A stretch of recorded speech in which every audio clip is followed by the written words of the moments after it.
Olá, meus amigos, minhas amigas, estamos aqui mais uma vez para bater um papo no canal Cacau do Rio e hoje estou aqui com uma pessoa fantástica, um amigo pessoal, ele que é um homem apaixonado pela área social, um jurista, ele que foi delegado da Polícia Federal, um currículo extenso, terminando agora seu doutorado.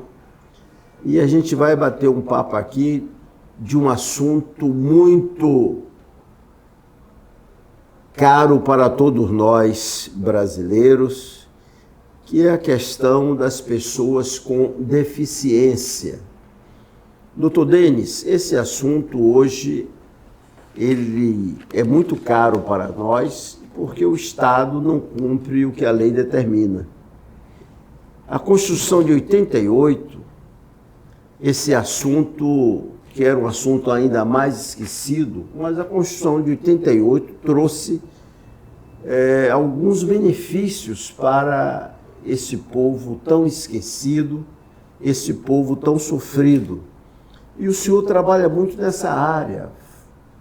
O senhor tem tido uma militância muito importante nessa área.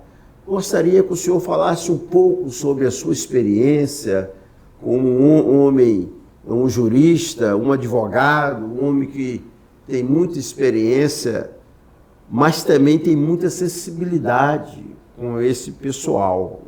Eu gostaria que o senhor falasse um pouco a respeito desse assunto.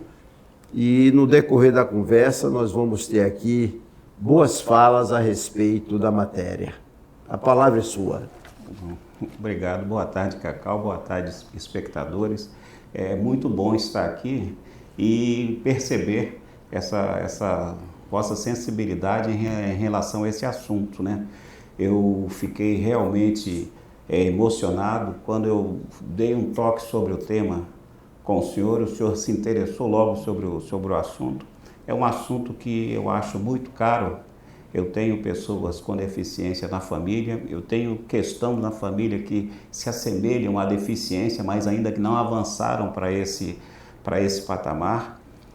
Quando o senhor fala na Constituição de 1988, nós avançamos bastante em relação... Pelo menos teoricamente, a Constituição trouxe muitos benefícios. Exato. A questão é a regulamentação das leis, que os estados não estão preocupados com isso. Até isso nós avançamos bastante em relação às leis. Nós temos bastante normas em relação aos deficientes, nós temos situação de empregabilidade, isso tudo em normas.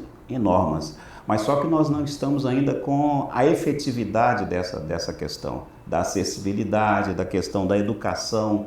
Então, o avanço legislativo não é o suficiente. Então, a gente precisa que se dê efetividade a essa questão. E a empregabilidade para as pessoas com deficiência, que são deficiências em várias áreas. Sim. Nós aqui prestamos serviços para uma instituição que trabalha com deficiente visual. E cada dia que passa, você sabe que nos hospitais existiam as câmaras escuras e as pessoas com deficiência trabalhavam muito nessa área. Trabalham, mas tem diminuído gradativamente e os deficientes visuais ficam desempregados. Nós precisamos ter alternativas, porque a gente sabe que o mundo hoje é um mundo tecnológico, muitos avanços, mas não pode tirar o pão de cada dia de um deficiente, porque a tecnologia chegou, mas chegou não para substituir o homem. Precisa ter avanços para que eles possam ter também que o avanço da tecnologia traga benefício para eles. Eles não podem perder o espaço por causa da tecnologia. E essa questão da empregabilidade para os deficientes tem sido um assunto muito esquecido, por mais que tenha normas, tenha leis, mas esquecido. Poucas empresas e o Estado mesmo emprega muito pouco ainda. Infelizmente, nós temos até empresas que preferem pagar multa, né? Faz termos de ajustamento com o Ministério Público do Trabalho, o TAC, mas às vezes prefere até pagar multa a ter um deficiente nos seus quadros. E uma questão muito interessante é que nós, no Brasil, nós temos um grande número de deficientes. Eu até trouxe aqui uma anotação, um dado importante aqui, né, que nós temos um número enorme de deficientes, mas aqui os dados que a gente trouxe aqui, no Brasil tem 45 milhões de deficientes. 45 milhões? Milhões de deficientes, né, da nossa população toda. E isso levando em conta índice medido pelo IBGE de 2010 para cá, que foi dada uma renovada em 2014. Só que quando a gente fala em deficiente, nós temos várias faixas de deficiência. E a questão da empregabilidade para o deficiente, por incrível que pareça, o deficiente visual é o mais aceito no mercado de trabalho. Ele do percentual que existe, o deficiente visual é o que menos tem a questão do desemprego. Então, mas tem diminuído muito isso, como eu lhe avisei, e aqui nós prestamos assessoria para o Instituto dos Cegos do Brasil. Sim. E eu acompanhei vários contratos com prefeituras, com o governo do estado, e esses contratos foram diminuindo paulatinamente. Então, houve uma época que os deficientes visuais, ele realmente tinham um patamar muito bom de empregabilidade, mas isso também está diminuindo muito, e diminuindo por sensibilidade, por falta de sensibilidade dos nossos governantes. Sem dúvida. E agora, nós temos outros, o deficiente visual, o deficiente o auditivo, eles têm assim, uma espécie de um espaço próprio para eles. Nós temos aqui o Instituto Benjamin Constant, né, para o deficiente visual. Nós temos aqui a Casa dos Surdos e Mudos aqui em Laranjeiras, mas nós temos uma categoria, um segmento mais ou menos esquecido, que é o deficiente, o que tem deficiência física. Deficiência física. Você começa pela questão do transporte público. Exatamente. É uma luta muito grande e que os governantes não estão nem aí para esse tipo de deficiente. E quem tem amortecido essa situação são as ONGs, né, principalmente a Pestalozzi. Eu, inclusive, faço parte de uma das Pestalozzi. Fala um pouco mais sobre o trabalho da Pestalozzi aqui no Rio de Janeiro e no Brasil de modo geral, que é uma instituição extremamente respeitada, exatamente, com relevantes serviços prestados à causa do deficiente. Exato. A Pestalozzi, ela opera espécie de uma confederação. Nós temos uma sede em Brasília, cada estado tem a sua federação e cada município, a partir do Estatuto Federal, ele pode abrir uma sede de Pestalozzi. Ela é uma fundação? É uma fundação. A Associação Pestalozzi a instituição, a base é fundacional. Então, nós temos lá em Tanguá, por exemplo, uma sede de Pestalozzi, que é a Associação Pestalozzi de Tanguá, que nós seguimos o Estatuto Federal, e ela abrange todo tipo de deficiência.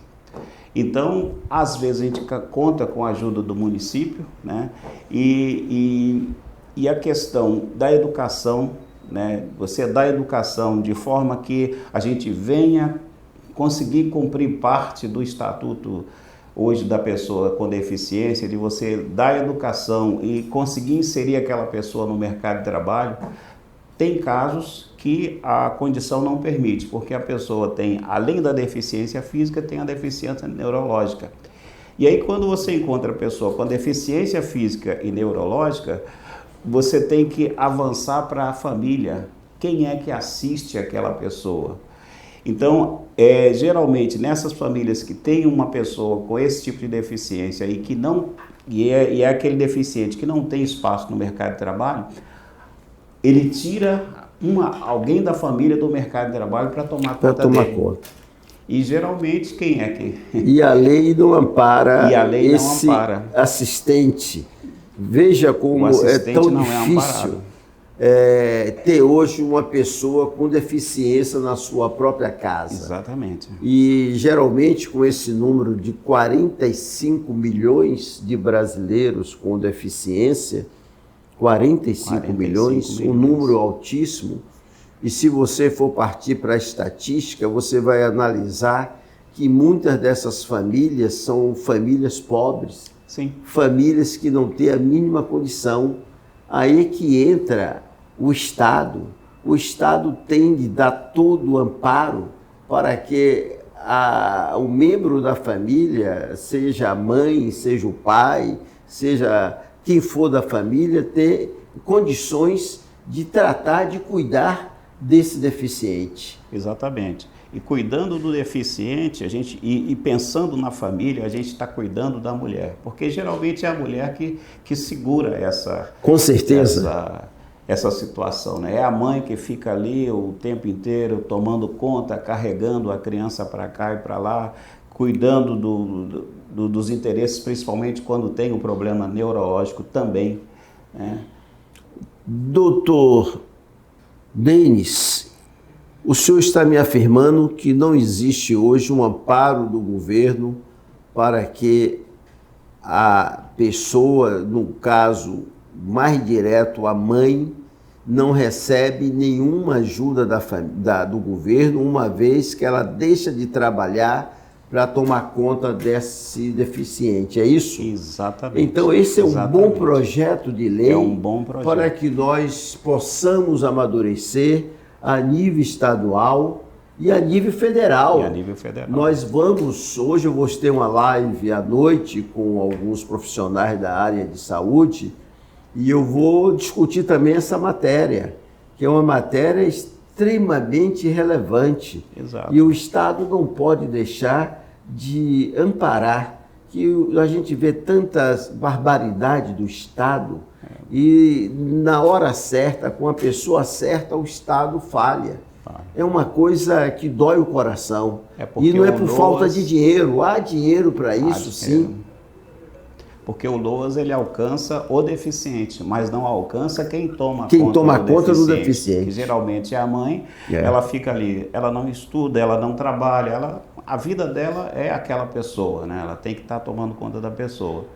Tudo bem, a pessoa tem aquele benefício mínimo, né? Que é o LOAS, quando consegue, mas ela mesmo fica e o Estado desperdiça tanto dinheiro, com tanta coisa, e para investir realmente em quem precisa, é um sofrimento. É um sofrimento. Sofrimento. Você está vendo agora que o governo está tirando 60% do orçamento da farmácia popular.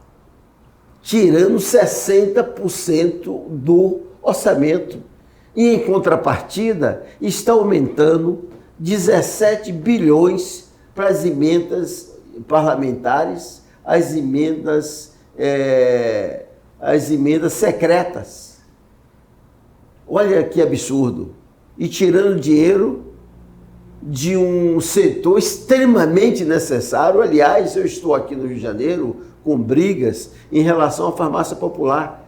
Porque se você for a qualquer farmácia popular aqui no centro do Rio de Janeiro, e eu fiz essa pesquisa, em loco, todas fora do ar. Sim. Todas fora do ar. E agora o governo federal está tirando 64% do orçamento das farmácias populares. Geralmente o que acontece em relação ao governo, por exemplo, se uma determinada farmácia, se ela está fora do ar, automaticamente ela não dá aquele medicamento. Se ela não dá aquele medicamento porque está fora do ar, e aí você não tem a questão da demanda.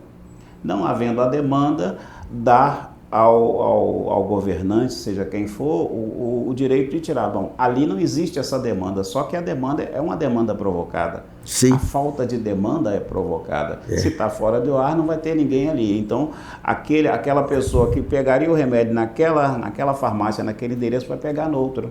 Ou comprar. Ou comprar. Tira da cesta básica, que hoje o trabalhador, principalmente o aposentado brasileiro, está vivendo em uma penúria, que a cesta básica aumentou muito, em contrapartida o seu salário, a sua aposentadoria diminuiu, ele chega numa farmácia popular para comprar o remédio, não consegue, está fora do ar, ele tira o dinheiro da cesta básica para comprar o remédio. Sim. Ou ele morre de fome ou ele morre de doença. Morre de doença. Essa é a realidade do trabalhador brasileiro, do povo brasileiro, do aposentado brasileiro. É uma insensibilidade dos nossos governantes. E nós precisamos mudar isso. E para mudar isso, precisamos de parlamentares comprometidos com essas pautas.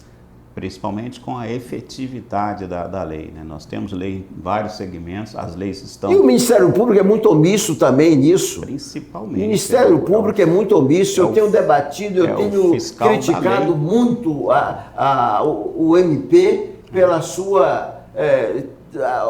eu tenho dito que o Ministério Público hoje está numa zona de conforto. Sim. Ele precisa ir aonde a necessidade está. E isso não tem acontecido. Isso tem que... Principalmente aqui no Rio de Janeiro. Exato. E o que tem que ser verificado é o seguinte: o Ministério Público, ele não pode ter o conforto do judiciário de querer ser demandado, não. Ele é um órgão que tem que ter proatividade.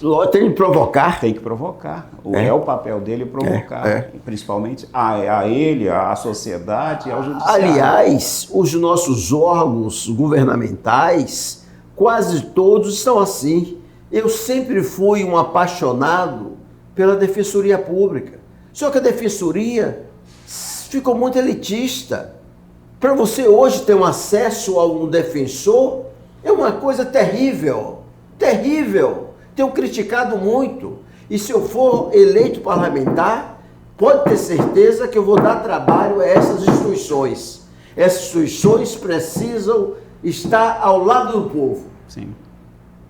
E trazendo essa própria questão dessa proatividade para a questão do deficiente, nós temos essas filas enormes aí do CISRED, por exemplo, no INTO, no INCA, que precisa ali o deficiente, o INTO principalmente, o deficiente precisa ter um acesso rápido ali para ter uma correção ortopédica, alguma coisa assim, mas aí entra numa fila.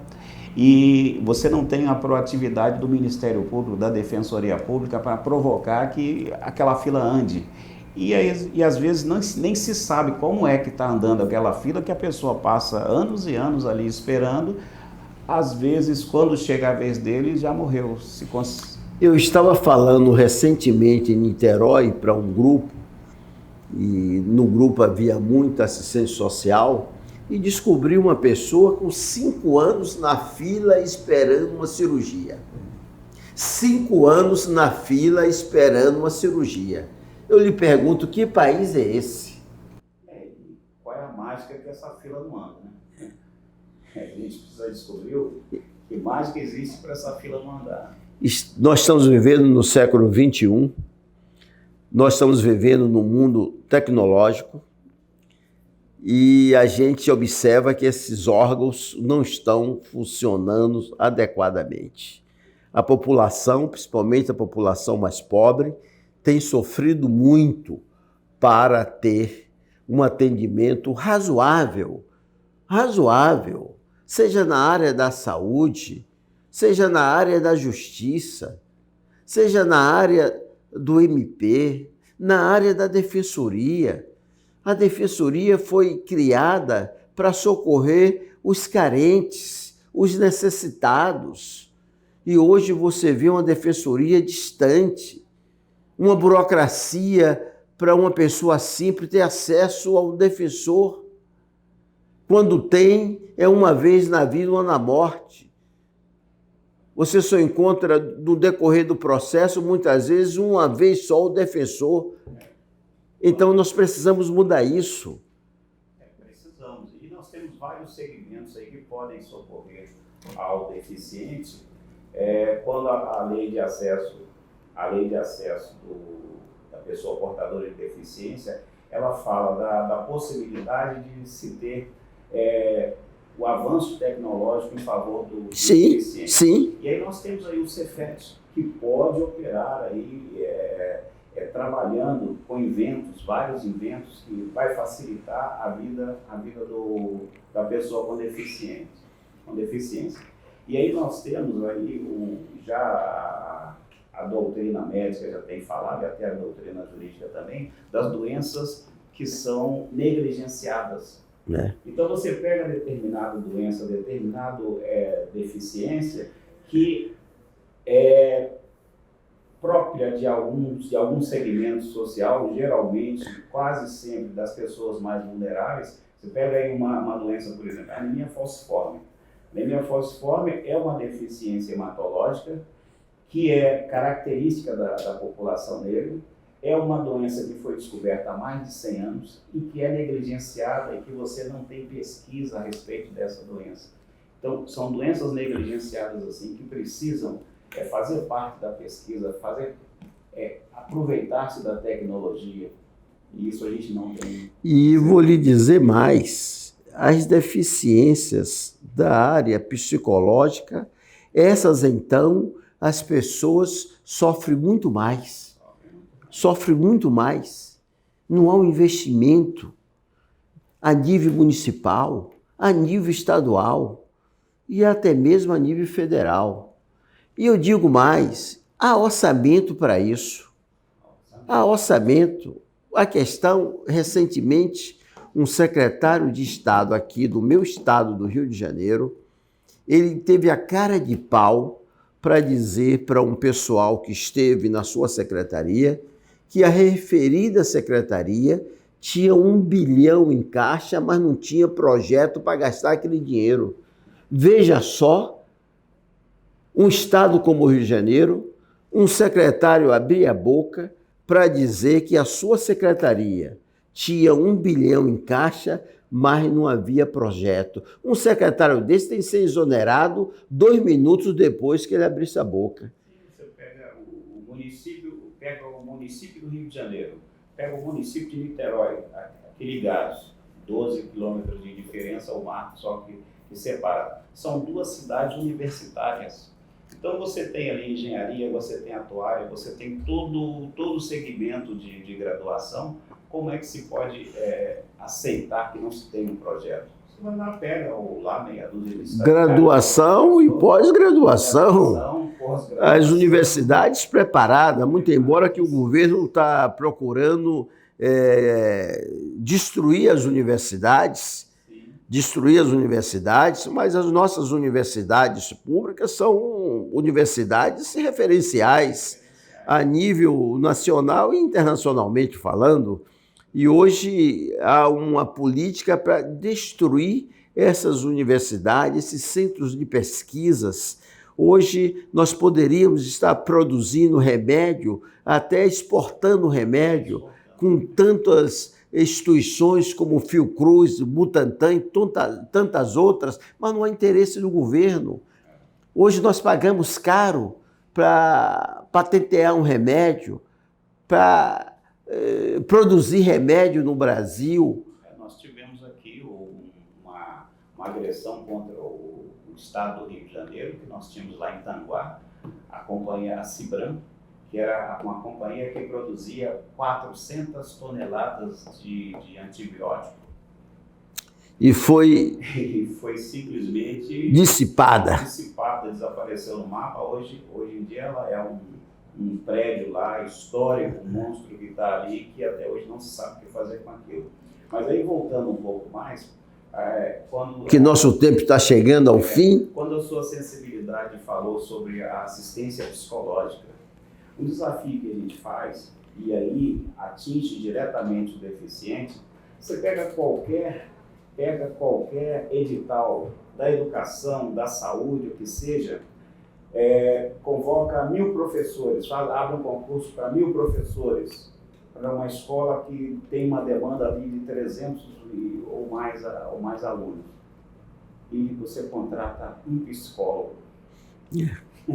Aí fica a tia do cafezinho. É um psicólogo, é um assistente social. É um psicólogo, é um assistente social.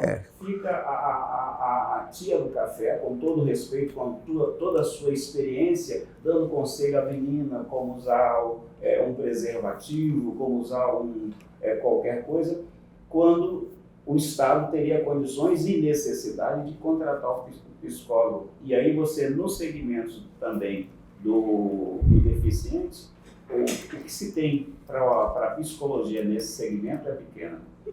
Somos socorridos pelos CAPs, mas também não tem profissional. Inversão de valores. Hoje o governo do Estado, a preocupação dele hoje é contratar policiais. São centenas e centenas de policiais sendo contratados, e o senhor que vem da Polícia Federal sabe o que eu estou falando, e na realidade o nosso país precisa investir em educação. Que nós investimos muito em segurança e não temos segurança. Hoje nós vivemos no estado do Rio de Janeiro, onde 90% dos inquéritos policiais são inconclusivos. O Rio de Janeiro hoje é o estado que 90% dos inquéritos policiais são inconclusivos. Que país é esse? Que estado é esse? Que estado é esse?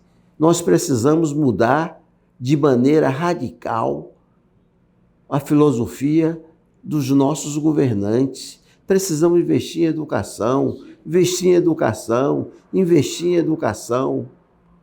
Inclusive, recentemente, agora, acho que foi ontem, ou antes de ontem, uma manifestação da ONU, e se o Estado não investe em educação, o Estado não investe em saúde, não investe em mais nada, porque a educação é que o sustenta. Lógico. Então não adianta a contratação. E aí, quando eu falo sobre a contratação de policiais, só que o que a gente vê na maioria dos casos, eu vivi na corporação policial, tanto no Estado como do lado federal. Na verdade, eu acompanhei os 3 entes da segurança pública. Eu fui secretário municipal de segurança, então trabalhei com a guarda municipal. Eu fui detetive, na época era detetive, eu depois já inspetor na Polícia Civil, então fui da segurança estadual e depois da segurança federal. A gente às vezes fala da quantidade de policiais, mas aí se a gente voltar também para a questão da psicologia, é uma pessoa desassistida, né?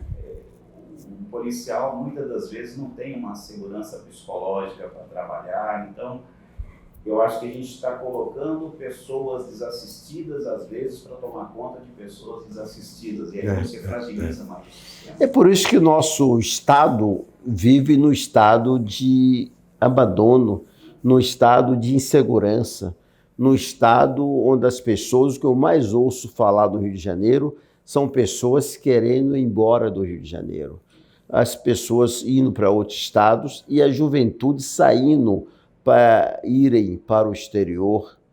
A juventude não aguenta mais ficar, não tem perspectiva de emprego, não há investimento na área hoje de TI, uma área fabulosa. Começam a se destacar um pouco, são levados para fora do país.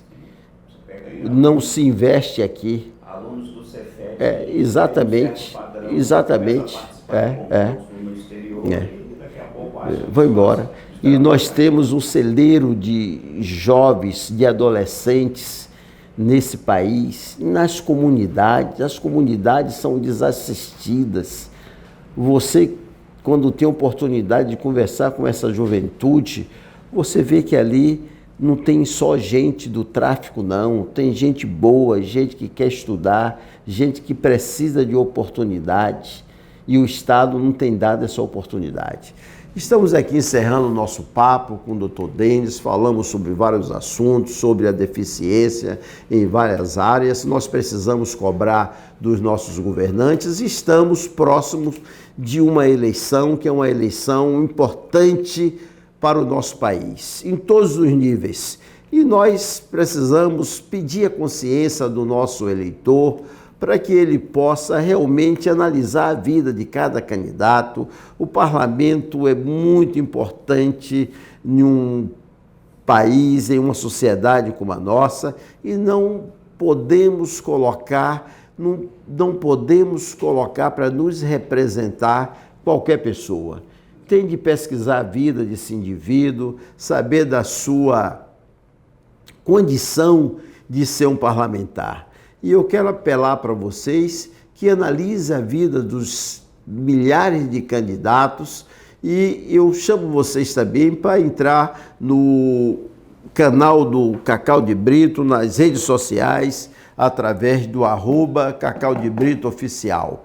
E vamos divulgar o nosso trabalho, divulgar as nossas conversas, que são conversas educativas, conversas importantes para o nosso povo, para a nossa juventude, que vivemos num estado onde as pessoas estão muito descrentes com a política e com os políticos. E isso é muito ruim, doutor Denis. Essa descrença leva ao afastamento, e na política não há espaço vazio. Ou as pessoas de bem ocupam esse espaço, pelo contrário, os corruptos, os canalhas vão continuar ocupando. Obrigado você que está aí participando conosco.